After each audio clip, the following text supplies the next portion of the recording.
warahmatullahi wabarakatuh. Saya Dr. Dwi Astuti, SAG MSI. Salah satu dosen di Universitas Sunan Giri Surabaya, Fakultas Hukum dan Ilmu Sosial dengan Prodi Ilmu Administrasi Publik. Mata kuliah yang saya ampu adalah Manajemen Pelayanan Publik dengan 3 SKS, pembelajaran menggunakan mode offline dan online. Perkuliahan disampaikan dengan menggunakan metode DIA atau DIA, Delivery Interaction Assessment. Video ini dibuat sebagai syarat sertifikasi dosen tahun 2025 dalam pernyataan diri dosen unjuk kerja Tridharma Perguruan Tinggi atau PDD UKT PT khususnya di aspek pengajaran. Secara umum, mata kuliah Manajemen Pelayanan Publik dapat dideskripsikan, dapat menjelaskan, memberikan pemahaman tentang konsep penyelenggaraan pelayanan publik yang dilakukan oleh negara maupun oleh swasta. Capaian pembelajaran lulusan mata kuliah ini yakni terkait sikap, dapat menjunjung tinggi nilai kemanusiaan dalam menjalankan tugas berdasarkan agama, moral, dan etika. Dan terkait sikap pula, bekerja sama dan memiliki kepekaan sosial serta kepedulian terhadap masyarakat dan lingkungan. Adapun kompetensi penguasaan profesional, pertama yaitu menguasai konsep teoritis administrasi, organisasi, birokrasi, kebijakan publik, pelayanan publik, perilaku organisasi, keuangan negara, reformasi administrasi, dan governansi publik. Terkait kompetensi umum, 1. Mampu menerapkan pemikiran logis, kritis, sistematis, dan inovatif dalam konteks pengembangan atau implementasi ilmu pengetahuan dan teknologi yang memperhatikan dan menerapkan nilai humaniora yang sesuai dengan bidang keahliannya. Terkait kompetensi khusus, 1. Mampu menganalisis interaksi antar aktor dalam governansi publik seperti dalam penyusunan kebijakan dan manajemen pelayanan publik baik di tingkat lokal maupun nasional dalam aspek sosial, ekonomi, budaya, politik, dan hankam dengan pendekatan politik. Terkait kompetensi khusus 8, mampu mengusulkan ide atau gagasan reformasi kebijakan dan manajemen pelayanan publik. Terkait capaian pembelajaran mata kuliah atau CPMK, setelah pembelajaran dan penyelesaian mata kuliah ini, mahasiswa diharapkan mampu memahami pengertian manajemen pelayanan publik. Yang kedua, mahasiswa memahami konsep dasar tentang barang publik dan barang privat. Yang ketiga, memahami co-production dalam penyelenggaraan pelayanan publik di Indonesia. Dan yang keempat adalah menganalisis bagaimana sistem pelayanan publik yang berpihak kepada pelanggan dan budaya pelayanan. Selanjutnya yang kelima, menganalisis bagaimana sistem pelayanan publik yang berpihak kepada pelanggan dan budaya pelayanan. Yang kelima adalah menganalisis bagaimana sistem pelayanan publik yang berpihak kepada pelanggan dan budaya pelayanan. Yang keenam adalah mengevaluasi atau menilai standar dan prosedur pelayanan publik. Yang ketujuh, menganalisis kinerja sebuah penyelenggaraan pelayanan publik. Dan yang terakhir adalah menganalisis pelayanan publik yang inovatif. Adapun sistem penilaian pada mata kuliah ini adalah 1.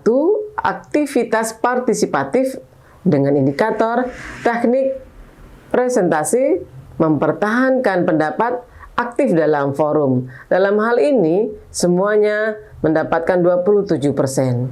Adapun tugas dengan model hasil proyek dengan indikator, ide orisinil, aktualisasi publik,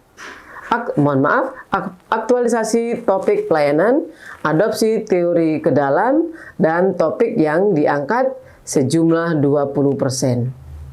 Terkait kognitif atau pengetahuan, indikatornya adalah penguasaan materi, pengembangan wawasan, dan inovasi jawaban berdasarkan studi kasus yang masing-masing UTS sebanyak 20% dan UAS sebanyak 33%. Untuk metode yang digunakan dalam pembelajaran ini yakni discovery learning 30 menit, presentasi 30 menit, simulasi 30 menit, dan problem based learning 60 menit. Adapun mata kuliah ini akan difokuskan pada satu, pengetahuan umum manajemen pelayanan publik, dan yang kedua adalah pelayanan publik dan barang privat. Yang ketiga adalah co-production dalam penyelenggaraan pelayanan publik di Indonesia. Dan yang keempat adalah dinamika pelayanan publik di Indonesia. Yang kelima adalah pelayanan publik yang berorientasi pada pelanggan. Dan yang keenam, budaya pelayanan publik. Adapun yang ketujuh adalah etika pelayanan publik. Yang kedelapan adalah standar pelayanan minimal, dan yang kesembilan adalah standar operasional prosedur pelayanan publik. Dan yang ke-10 adalah standar pelayanan publik, dan yang ke-11 adalah pengukuran kepuasan pelayanan publik. Untuk yang ke-12, kinerja pelayanan publik, dan yang terakhir adalah inovasi pelayanan publik. Berikut adalah salah satu referensi yang sudah kami siapkan, yakni buku bahan ajar yang kita siapkan, yang kita buat dan susun, yakni Manajemen Pelayanan Publik, Teori dan Implementasi. Selanjutnya kami didukung dengan sumber belajar dan referensi utama lainnya, serta referensi tambahan berupa jurnal-jurnal ilmiah pelayanan publik. Dan juga luaran penelitian dosen atau PKM yang sudah ada. Selanjutnya kami siapkan pembelajaran terkait manajemen pelayanan publik pada pertemuan yang ke-10. Disilakan. Assalamualaikum warahmatullahi wabarakatuh. Waalaikumsalam warahmatullahi wabarakatuh. Bismillah, alhamdulillah, astagfirullah, la haula wala quwata illa billah, amma ba'du. Bagaimana kabarnya? Alhamdulillah. Alhamdulillah, luar biasa ya.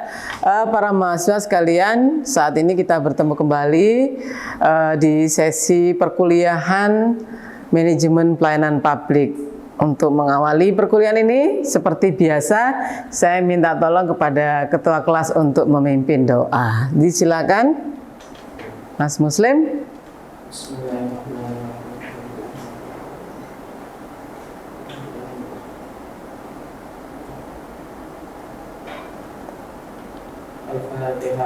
A'udzubillahi minasyaitonir rajim.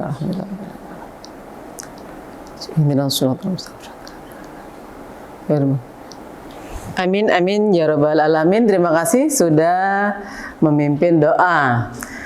Saya berharap kalian semua dalam kondisi sehat walafiat, karena pertemuan kita yang ke-10 ini kita bertemu di sub materi kita adalah standar pelayanan publik. Jadi kalau kita di posisi mata kuliah manajemen pelayanan publik, saat ini kita di posisi pertemuan yang ke-10 yaitu standar pelayanan publik. Kita perlu tahu bahwa standar pelayanan publik ini capaiannya dapat mengevaluasi, mahasiswa dapat mengevaluasi atau menilai standar dan prosedur pelayanan publik. Pembelajaran ini kita akan melakukan diskusi, kita akan melakukan bagaimana kita menyampaikan hal-hal yang terkait studi kasus, dan juga bagaimana bisa jadi kita melakukan bermain peran untuk mengetahui di mana letak permainan standar pelayanan publik ini. Oke, selanjutnya adalah bagaimana mahasiswa memiliki pengalaman belajar dan penugasan. Seperti yang saya sampaikan tadi lebih awal, bahwa proses perkuliahan kita nanti kita akan melakukan terkait presentasi pemaparan materi, bisa jadi mahasiswa juga akan mendengarkan dan berdiskusi di situ. Nah, berharap nanti ada penugasan-penugasan yang bisa kita lakukan bersama. Mahasiswa menempuh pembelajaran tentang standar pelayanan publik dan memiliki pengalaman bersimulasi. Oke, selanjutnya. Nah, kita masuk di slide ini, yaitu Ada Permenpan RB nomor 15 tahun 2014. Permenpan RB, apakah pernah ada yang membaca tulisan ini? Apa itu Permenpan RB? Peraturan Menteri Pendayagunaan Aparatur Negara dan Reformasi. Oke. Terima kasih Mbak Eka. Apa isi dari Permenpan RB ini? Terkait apakah?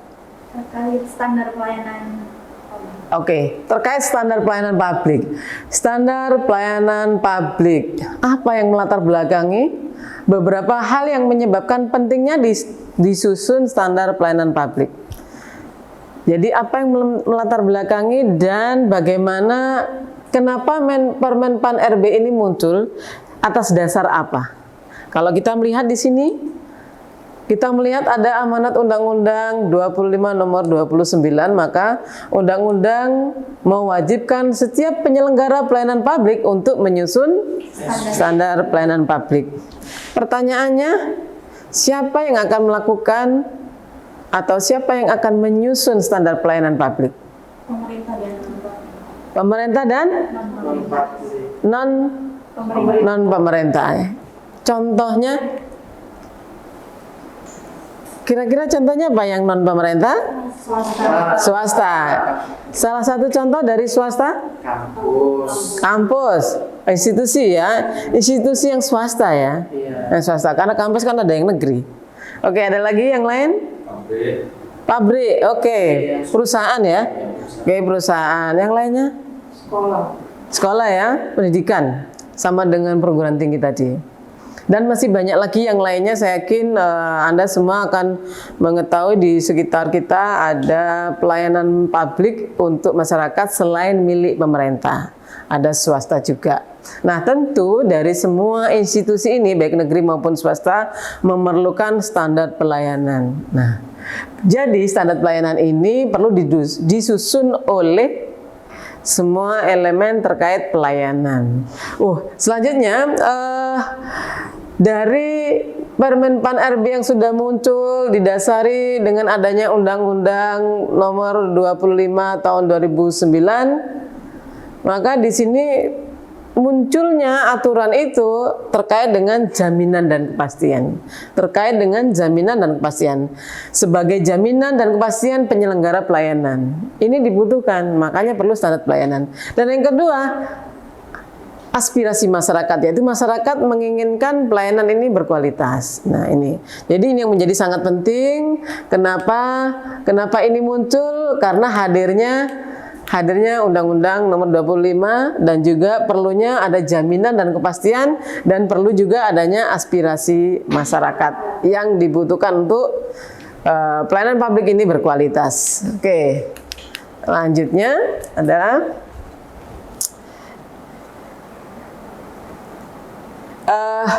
saya kepingin tahu pelayanan publik yang ada di sekitar Anda. Puskesmas, Transjatim. Transjatim ini milik pemerintah apa milik swasta? Milik pemerintah. Oke.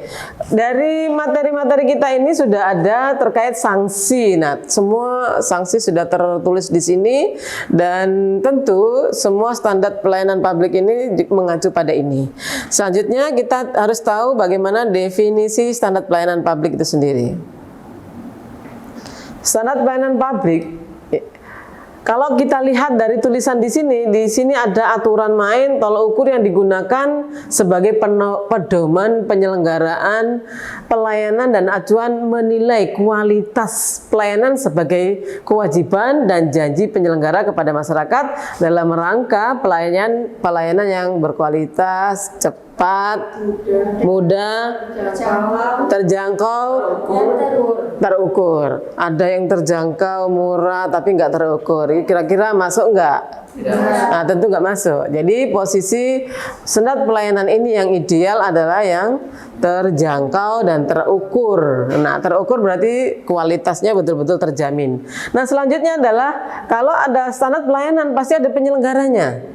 Ada penyelenggaranya. Setiap institusi penyelenggara negara, korporasi, lembaga independen yang dibentuk berdasarkan undang-undang untuk kegiatan publik dan badan hukum lain yang dibentuk semata-mata untuk kebutuhan publik, baik negeri maupun swasta. Oke, tentu masyarakat menjadi komponen terpenting sebagai sasaran untuk kita layani. Jadi di sini, jadi seluruh baik ini terkait perseorangan ataupun kelompok gitu ya, yang berkedudukan sebagai penerima manfaat pelayanan publik, baik langsung maupun tidak langsung. Oke.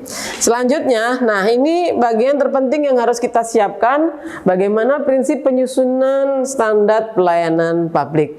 Prinsipnya di sini yang pertama adalah sederhana. Prinsipnya adalah sederhana, mudah dimengerti. Ada standar pelayanan yang bisa dimengerti, ada. Akhirnya masyarakat susah untuk memahami, susah untuk memaknai. Bahkan ada yang makna ganda atau lebih. Nah ini membuat masyarakat bingung. Maka cukup sederhana sehingga mudah diikuti, dilaksanakan dan diukur dengan prosedur yang jelas. Oke, selanjutnya adalah partisipasi, partisipatif, melibatkan masyarakat sebagai pihak terkait lainnya, Oke, yang ketiga adalah akuntabel, dapat dilaksanakan dan dipertanggungjawabkan. Siapapun penyelenggaranya, baik itu negeri maupun swasta, harus akuntabel. Contoh akuntabel, ada yang bisa menyampaikan? Ada yang bisa bantu? Bertanggung jawab dan akuntabel. Apa itu akuntabel? Dapat dilaksanakan dan dipertanggungjawabkan. Sebetulnya dua kata ini sudah sangat jelas ya, dipertanggungjawabkan dan dapat dilaksanakan. Oke, selanjutnya adalah berkelanjutan. Semua aturan pasti perlu berkelanjutan untuk bisa ditindaklanjuti. Terus-menerus dilakukan perbaikan sebagai upaya meningkatkan kualitas dan inovasi pelayanan. Jadi kalau ada tulisan seperti ini pasti ada unsur-unsur nanti itu evaluasi, ada unsur gitu ya. Jadi ini harus berkelanjutan dan kalau sudah ada evaluasi saran masyarakat, tentu ini pun harus ada perbaikan. Dan yang terakhir di sini di poin kelima adalah transparansi. Transparansi, semua institusi baik negeri maupun swasta penyelenggaranya harus ada transparansi. Kalau kita tahu di semua elemen, di semua institusi pasti ada auditor gitu ya, penganggaran dan seterusnya. Transparansi dalam hal keuangan, transparansi dalam hal apa lagi? Pelayanan, transparansi dalam hal pelayanannya macam-macam ya, ada administratif dan yang lainnya bentuknya. Tapi yang jelas transparan sehingga masyarakat, kenapa kok transparan pertanyaannya? Kenapa Bu Alisa kok pelayanan itu harus transparan? Agar itu menjadikan mudah di masyarakat. Menjadikan mudah dimengerti oleh masyarakat ya. Oke, ada yang bisa bantu kenapa pelayanan itu harus transparan? Oke, yang depan bisa dibantu? Takut adanya kecurangan. Oke, takut adanya kecurangan. Yang tadi dari Bu Alisa menyampaikan bahwa menumbuhkan kepercayaan publik. Kalau sudah publik percaya maka mudah untuk dimengerti dan masyarakat pun terlayani dengan baik tentu itu. Oke. Itu yang sekarang semakin baik atau gimana pelayanan publik di puskesmas? Ada yang mau komen? Biasanya itu ada yang pakai BPJS kan Bu, terus pakai non BPJS dan itu biasanya pelayanannya dibedakan biasanya. Oke, terkait BPJS ya, ada yang BPJS dan non BPJS, maka pelayanannya dibedakan. Oke, berarti ini unsurnya sudah identifikasi ya, sudah identifikasi pelayanan. Tapi kalau terkait keadilan, misalnya ada disabilitas, difabel, gimana itu akhirnya? Adakah dikhususkan, tapi dilayani spesial ya? Lansia dan difabel. Oke. Lansia dan difabel. Mungkin yang biasa ke puskesmas ada poli lansia begitu ya? Iya, ada poli lansia dan itu memang spesial disiapkan untuk pelayanan bagi para lansia. Menurut kalian kira-kira keadilan ini yang dirasakan di masyarakat bagaimana? Mungkin terkait yang gampang aja dulu di puskesmas gitu. Ada yang mau komen? Kalau di tempat saya sudah hadir. Sudah berjalan dengan bagus. Kalau ada nggak enak dikit, LSM-nya gerak. Berarti LSM bergerak ya? Itu Di tempat saya itu Bu, puskesmasnya itu sudah berjalan dengan baik, tapi beberapa ada stafnya itu kadang kurang paham atau kurang ilmu gitu. Jadi pelayanannya kadang kurang bagus untuk beberapa staf. Oke, mungkin itu catatan-catatan analisa kita ke depan saat kita melakukan tugas nanti bila kita menyiapkan para peserta, para mahasiswa ini untuk turun lapangan. Kira-kira terserah kamu mau yang milih yang mana. Ada yang mungkin di bagian puskesmas, ada yang mau mungkin di bagian yang lain. BPJS-nya atau bagian yang yang apa? Bagian demonya. Demo. Ada yang bagian demo. Demo terhadap pelayanan publik yang tidak bagus. Ya janganlah mahasiswa, jangan demo. Kalau mahasiswa tentu karena berangkatnya dari unsur akademik, berharap betul-betul ditelaah dulu. Jangan keburu demo karena Audiensi dulu. Iyalah, audiensi dulu. Mahasiswa karena dilengkapi dengan nilai-nilai akademik, maka berharap betul-betul menganalisa ini dengan jernih. Jangan sampai turun lapangan ternyata salah perkiraan. Oke, saya pikir itu, dan kita bisa bertemu di kegiatan berikutnya. Para mahasiswa sekalian, di agenda kita nanti di UAS ya.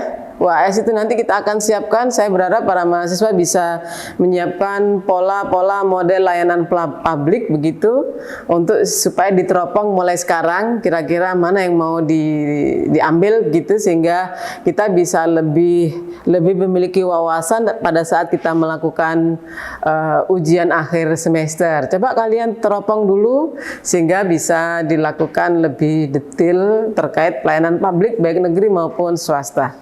Oke, saya pikir ini pertemuan kita, berharap kita bisa bertemu kembali di minggu depan dengan materi selanjutnya. Kita akhiri pertemuan ini dengan membaca hamdalah bersama-sama. Alhamdulillahirabbil alamin. Jangan lupa para mahasiswa, saya yakin Anda sudah melakukan absensi lebih awal tadi dengan secara online. Sudah semuanya? Sudah. Oke, saya khawatir kalau tidak absensi online, ini bisa kalian tidak tercatat dengan secara administratif. Dan jangan lupa absen yang satunya yang manual juga ditandatangani ya. Karena ada 2 absensi kita. Oke, terima kasih. Assalamualaikum warahmatullahi wabarakatuh. Waalaikumsalam warahmatullahi wabarakatuh.